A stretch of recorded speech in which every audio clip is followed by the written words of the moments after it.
उनका उनका बच्चा अगर कहीं हॉस्टल में पढ़ता है तो उसको हम 15,000 रुपये से लेके 20,000 रुपये तक हॉस्टल की फैसिलिटी के लिए पैसा देंगे।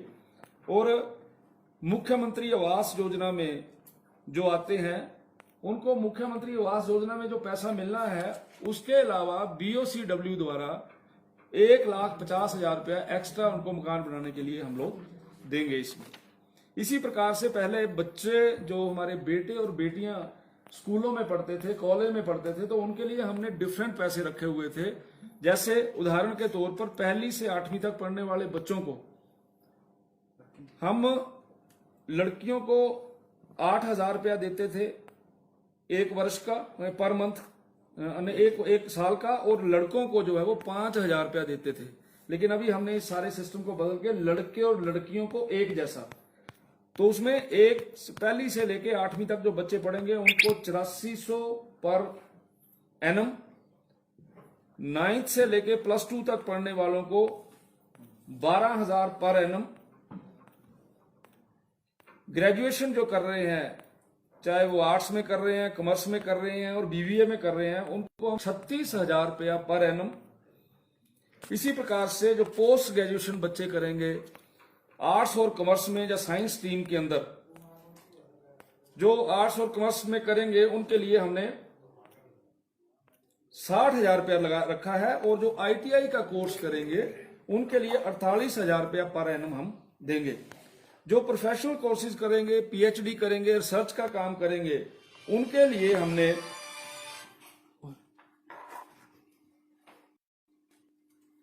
1,20,000 रुपया पर एनम रखा है। पॉलिटेक्निक का डिप्लोमा करने वालों के लिए 60,000 रुपया पर एनम उन बच्चों को सहायता मिलेगी। और ये जो मैं आपको पढ़ रहा हूं सहायता, ये सहायता पहले मिलने वाली सहायता से 2 गुना या 3 गुना हमने बढ़ाई है। आपके ध्यान में और रहे कि कोविड के समय में जो हमारे रजिस्टर्ड वर्कर्स हैं उन वर्कर्स को टोटल जो हमारी सरकार ने मदद की है वो 77 करोड़ रुपए की मदद की है, और उसमें 1,35,560 वर्कर जो हैं वो आते हैं। 1,35,560 वर्कर्स आते हैं। आज के जो हमारी मीटिंग हुई है उसके जो महत्वपूर्ण निर्णय हैं और जो मैं आपके साथ साझा करना चाहता था, आज हम इकट्ठे हुए तो उसमें आपके ध्यान में रहे कि अभी हमने बसेस जो हैं वो नई चला दी हैं, इंटरस्टेट बसेस चला दी हैं, और उन इंटरस्टेट बसेस के लिए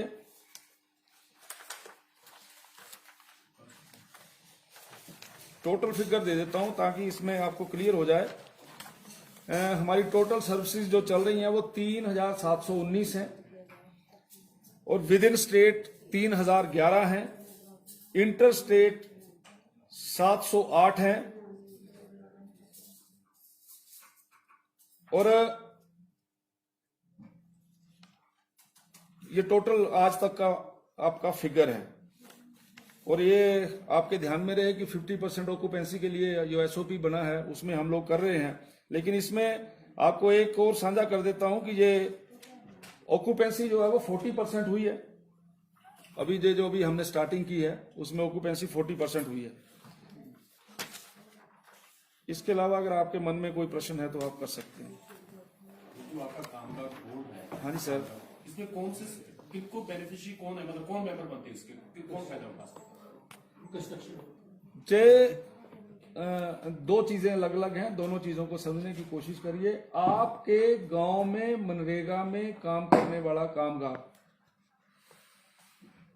आपके कंस्ट्रक्शन में, कंस्ट्रक्शन वर्कर यानी जिसको आप कहते हैं, अब इनमें एक नियम है, ये जो हमारा बोर्ड है उस बोर्ड के अंदर जब इन लोगों के 90 दिन हो जाते हैं पूरे, तो 90 दिन पूरे होने के बाद ये हमारे कामगार बोर्ड के साथ रजिस्टर्ड होते हैं।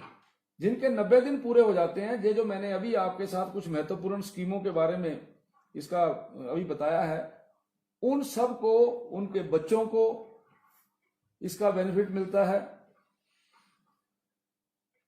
कैसे होते हैं, जैसे मान लो काम करते हो कैसे, उनको कैसे उसको उसके लिए ये कामगार बोर्ड हमारा बना हुआ है। हमारे लेबर ऑफिसर हैं हर जगह पे, हमारे लेबर इंस्पेक्टर हैं हर जगह पे, labour officer, labour inspector panchayat के अंदर जाते हैं और पंचायत के अंदर सभी लोगों को बुलाते हैं जिनके 90 डेज हो जाते हैं, फार्म भरते हैं और रजिस्टर्ड हो जाते मनरेगा का कंस्ट्रक्शन हैं। हाँ जी, हाँ।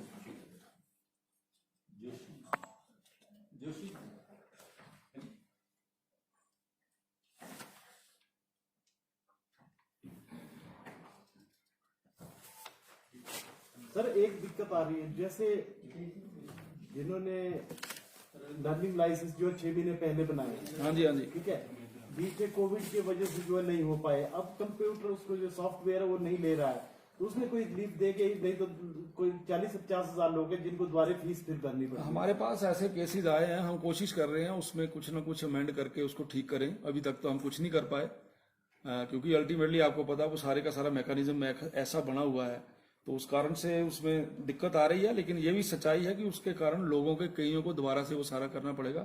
हम लगे हैं, विभाग एक्सरसाइज कर रहा है, कोई ना कोई उसका हल निकलेगा। इस कोरोना कर्फ्यू में एचआरटीसी को कितना नुकसान देना पड़ा? आज की तारीख में जो पिछले हमारे महीने हुए हैं, यानी जिनमें कोरोना पूर्ण रूप से पूरी उसमें था, तो उस समय लगभग 105 करोड़ रुपए का नुकसान हुआ है। और ओवरऑल नुकसान में तो अगर हमने लाइबिलिटी सारी करनी हो तो 950 के करीब के कारण 950 करोड़ के करीब हम घाटे में चल रहे हैं, अलग अलग विषयों के ऊपर। केवल और केवल वो कोई डीजल का, मशीनरी का घाटा नहीं है, एम्प्लॉइज के पैसे भी देने हैं। लेकिन अभी हमने कुछ दिन पहले ये डिसीजन लिया था कि जितने भी हमारे रिटायर्ड एम्प्लॉइज हैं और जितने भी हमारे रेगुलर एम्प्लॉइज काम करते हैं, उनके जितने भी bill related to the medical जो इसके साथ जुड़े थे, उन सभी का हमने भुगतान करवाया है। हमने एक और कोशिश की है कि हमारे एम्प्लॉइज को तनख्वाह लेट मिलती थी, उनकी तनख्वाह का समय बिल्कुल ठीक हो गया है। लेकिन अभी एक हल्की सी एनोमली और है कि पेंशनर्स को समय के ऊपर पैसा नहीं मिल रहा है। उसकी कोशिश हम कर रहे हैं, क्योंकि जिस प्रकार की विपरीत परिस्थितियों से हम गुजर रहे हैं उसमें काफी ज्यादा मुश्किलात का सामना करना पड़ा है। लेकिन मुझे विश्वास है कि आने वाले दिनों में हम जो पेंशन जिस दिन व्यक्ति को मिलनी चाहिए उस दिन पेंशन मिले, इस तरफ भी हमारा प्रयास चल रहा है। ये 105 करोड़ जो है ये सेकंड वेव में है ना, तो ये सेकंड वेव में, तो फर्स्ट मतलब मार्च से लेके अब तक टोटल कितना हुआ कोविड में नुकसान? ये नहीं बता पाऊंगा मैं। इतना नुकसान तो डेली वाला तो नहीं मैं बोल पाऊंगा, लेकिन कोविड के समय का नुकसान आपको बता रहा हूँ। अब जब से सर बसें चली हैं तो कितना रिकवर हो पा रहा है? कुछ मतलब लग रहा है कि ये मैंने आपको बताया था कि अभी जो बसेज हमारी चल रही हैं और इनकी बसेज जो अप्लाइड हो रही हैं विद इन स्टेट सर्विसेज 1500, और जो आपकी बसेज अप्लाइड यानी ये 1200 के करीब हो रही हैं। और इनकी जो इनकम आ रही है 31 रुपए पर किलोमीटर आ रही है, और ऑक्यूपेंसी जो है वो 40% आ रही है। अगर इनकी 40% और 31 रुपए पर किलोमीटर आ रही है तो इसका मतलब वही हम घाटे में चल रहे हैं। 1 किलोमीटर खर्चा कितना होता है सर? खर्चा नहीं है, हम फायदा उस समय मानते हैं जिसमें 45 हो जाए। ठीक है भाई, thank you very total much. कितने वर्कर आपने बताया? 1,35,360 है ना यहाँ पे? मैंने लिखा दिए भाई साहब आपको, ये मैंने पढ़ के लिखाए हैं। लेकिन 1,35,560।